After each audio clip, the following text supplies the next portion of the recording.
नमस्कार दोस्तों, आप देख रहे हैं यूपी डिजिटल न्यूज़। आइए जानते हैं उत्तर प्रदेश की दिन भर की ताज़ा और बड़ी खबरें। आज की पहली खबर, योगी सरकार 1 सितंबर से ला रही नया कानून, बिना हेलमेट बकस को तेल नहीं देंगे। पेट्रोल पंप यूपी में यातायात नियमों को पालन कराने को लेकर योगी सरकार सख्त है। सरकार पूरे प्रदेश में 1 से 30 सितंबर तक नो हेलमेट नो फ्यूल विशेष सड़क सुरक्षा अभियान चलाने जा रही है। पेट्रोल पंप बिना हेलमेट के तेल नहीं मिलेगा। यह अभियान जिलाधिकारी के नेतृत्व तथा जिला सड़क सुरक्षा समिति के समन्वय से चलाया जाएगा, ताकि जनपद स्तर पर सभी संबंधित विभाग एक साथ नागरिक सुरक्षा के उद्देश्य मूलक प्रयास को आगे बढ़ाएं। योगी सरकार ने कहा कि नो हेलमेट नो फ्यूल का उद्देश्य दंडित करना नहीं, बल्कि नागरिकों को कानून के अनुरूप सुरक्षित व्यवहार अपनाने के लिए प्रेरित करना है। ईंधन तभी जब हेलमेट सिर पर हो। पाकिस्तानी नागरिक रामपुर आया, जमीन बेची और चला गया। पूरे सिस्टम की आंखों में धूल झोंककर दुश्मन देश पाकिस्तान का नागरिक रामपुर आया, अपनी पैतृक जमीन बेची और लौट गया। मामला तब खुला जब जमीन के साझेदारों में मनमुटाव हुआ और रीसेलर के लिए डॉक्यूमेंट चेन तैयार की जाने लगी। अब इस प्रकरण की शिकायत गृह मंत्रालय तक पहुंच गई है। माना जा रहा है कि जांच में आरोप सही पाए गए तो संबंधित रजिस्ट्री शून्य घोषित की जा सकती है। जनवरी 2014 में वह पाकिस्तानी नागरिक 90 दिन के टूरिस्ट वीजा पर रामपुर आया और 29 जनवरी को किशनपुर अटरिया स्थित अपनी जमीन को 5 लाख रुपए में बेच दिया, जबकि यह जमीन कानूनी रूप से कस्टोडियन की होनी चाहिए थी। यूपी के 2075 गांवों का पानी पीने लायक नहीं, सरकारी आंकड़ों में खुलासा। यूपी के 2075 गांवों का पानी खारा है, पीने लायक नहीं है। इन गांवों में सर्वाधिक आगरा के हैं, दूसरे स्थान पर सुहाग नगरी यानी फिरोजाबाद है, तीसरा नंबर मथुरा का है। यह आंकड़े सरकारी हैं। जल शक्ति विभाग ने इन्हें एक सवाल के जवाब में बताया है। हालांकि खारे पानी की समस्या अठा सहित प्रदेश के कुछ अन्य इलाकों में भी है। विभाग ने बताया है कि इससे निपटने को पाइप पेयजल योजनाओं का निर्माण किया जा रहा है। हालांकि इन योजनाओं की प्रगति अभी धीमी है। खारे पानी का असर लोगों की सेहत पर हो रहा है, खासतौर से उनके बालों और त्वचा पर। इसके अलावा उल्टी, दस्त सहित तमाम अन्य बीमारियां भी इस कारण हो सकती हैं। 5 से 15 साल के बच्चों का आधार बायोमेट्रिक हुआ जरूरी। यूआईडीआई ने छोटे बच्चों का आधार बायोमेट्रिक कराने समय पर पूरा कराने के लिए एक बड़ा कदम उठाया है। संस्था ने स्कूली शिक्षा एवं साक्षरता विभाग के साथ हाथ मिलाया है। इसके जरिए unified district information system for education plus data मुहैया कराया जाएगा। अब स्कूलों में कैंप लगाकर बच्चों का बायोमेट्रिक कराया जाएगा। 5 वर्ष की आयु के बच्चों और 15 वर्ष की आयु के बच्चों के लिए आधार कार्ड में बायोमेट्रिक अपडेट का समय पर पूरा होना एक अनिवार्य आवश्यकता है। आधार में बच्चों के बायोमेट्रिक डाटा की सटीकता और विश्वसनीयता बनाए रखने के लिए यह अत्यंत महत्वपूर्ण है। लगभग 17 करोड़ आधार संख्याएं ऐसी हैं जिनमें अनिवार्य बायोमेट्रिक्स अपडेट लंबित है। लखनऊ में रोजगार महाकुंभ में 9,297 युवाओं को मिली नौकरी। लखनऊ के इंदिरा गांधी प्रतिष्ठान में चल रहे रोजगार महाकुंभ का आज दूसरा दिन था। इसमें 20,000 से ज्यादा युवा रोजगार के लिए पहुंचे। पहले दिन की अव्यवस्थाओं के बाद प्रशासन ने दूसरे दिन व्यवस्था में कई तरह के बदलाव किए थे। युवाओं को इंटरव्यू देने के लिए टोकन व्यवस्था लागू की गई। गेट नंबर 3 की तरफ बने काउंटर पर इंडियन कंपनी में जॉब अप्लाई करने वालों को टोकन दिया गया। गेट नंबर 1 पर बने काउंटर पर इंटरनेशनल कंपनियों के लिए टोकन दिया गया। सेवा योजन विभाग से जारी आंकड़ों के अनुसार दूसरे दिन कुल 7,479 युवाओं का चयन किया गया। इनमें से 6,947 का चयन भारत में विभिन्न नौकरियों के लिए और 532 का चयन संयुक्त अरब अमीरात यूएई स्थित 22 कंपनियों में नौकरियों के लिए किया गया है। 2 दिनों में कुल 9,297 की भर्ती की गई है।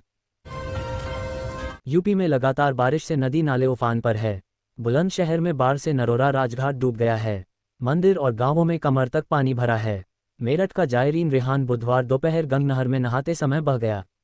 ये देख पीएस बड़ी ई के जवानों ने गंगहर में छलांग लगा और युवक का रेस्क्यू किया। चंदौली में गंगा उफान आई है। यहाँ के हैंडपंप से खुद ब खुद पानी बह रहा है। मुसाखाड़ प्राथमिक विद्यालय में लगे हैंडपंप से 4 दिनों से पानी गिर रहा है। लोगों का कहना है कि जलस्तर काफी ऊपर आ गया है, इसलिए पानी बह रहा है। गुरुवार को प्रदेश के 9 जिलों में भारी बारिश की संभावना है। इनमें सहारनपुर, शामली, मुजफ्फरनगर, बिजनौर, अमरोहा, मुरादाबाद, रामपुर, बरेली, रामपुर शामिल हैं। बाकी जिलों में हल्की बौछारें पड़ सकती हैं। काशी मेरठ के लिए वंदे भारत ट्रेन की शुरुआत वाराणसी से मेरठ के बीच। आज से वंदे भारत एक्सप्रेस ट्रेन की शुरुआत हो गई। हर हर महादेव के जयकारे के बीच मेरठ से बुधवार सुबह 6:35 पर ट्रेन वाराणसी के लिए रवाना हुई। इधर वाराणसी से सुबह 9:10 पर ट्रेन मेरठ के लिए रवाना हुई। मेरठ से लखनऊ तक चलने वाली वंदे भारत ट्रेन का विस्तार वाराणसी तक किया गया। अयोध्या में भी स्टॉपेज होगा। वाराणसी से मेरठ सीधे आने जाने वाली यह पहली ट्रेन है। मेरठ से वाराणसी के बीच 783 की की दूरी 12 घंटे में पूरी होगी। इससे पहले यात्रियों को लखनऊ या दिल्ली होकर मेरठ जाना पर डीडीएचता था। इससे ट्रेन बदलने में समय भी ज़्यादा लगता था। यूपी के 66 लोगों को मिलेगा राज्य अध्यापक पुरस्कार। योगी सरकार ने की घोषणा। यूपी माध्यमिक स्कूलों के बाद राज्य सरकार ने बुधवार को परिषदीय स्कूलों के शिक्षकों के भी राज्य अध्यापक पुरस्कारों की घोषणा कर दी।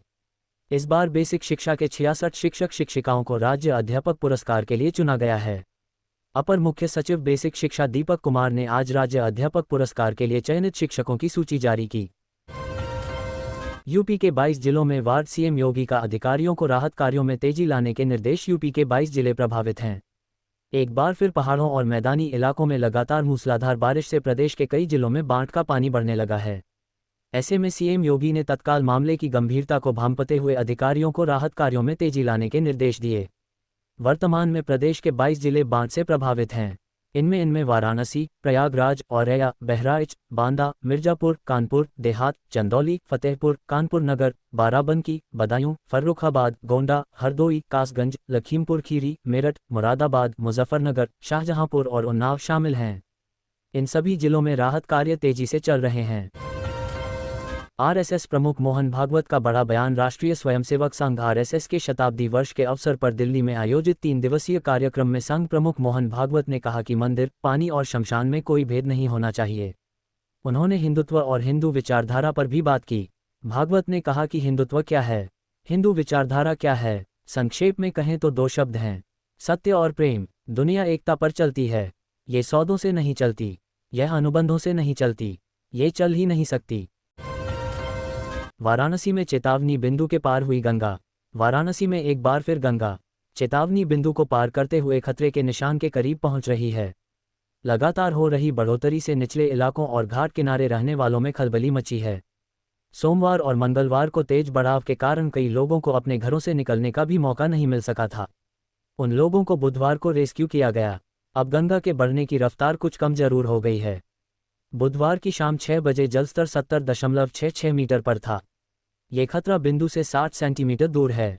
आयोग का पूर्वानुमान है कि अगले 48 घंटे तक गंगा में बढ़ाव जारी रहेगा।